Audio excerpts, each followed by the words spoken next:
Well, veterans across the country have been feeling the impacts of the now 6-week-long government shutdown. However, last night, the U.S. Senate passed a funding bill that is expected to reopen the government in a matter of days.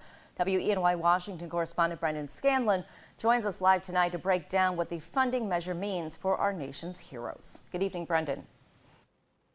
Hey there, Renata. Good evening. Well, from paused SNAP benefits and veteran services to travel disruptions and missed paychecks, there has been no shortage of consequences resulting from the shutdown. However, the end appears to be in sight, with a vote in the House scheduled before the end of the week.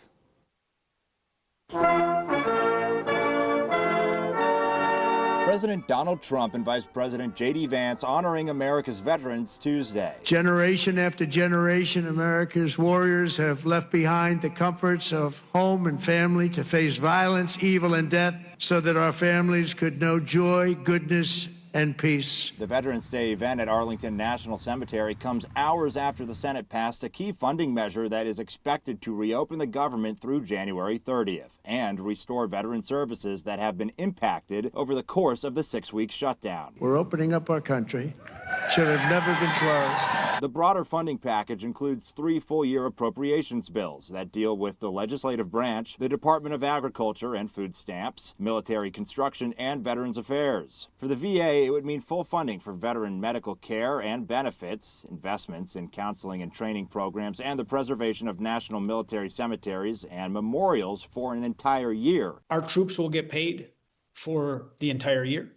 Our VA employees will get paid for the entire year. Congressman Nick Langworthy says it will provide certainty for veterans regardless of what happens after January 30th. If for some reason the other side wants to add dramatic effect again, they can't hurt people like they could if those appropriations bills were not attached. For over a month, regional VA benefits offices around the country have been closed. The GI Bill hotline shut down, as have several career counseling and transition assistance services.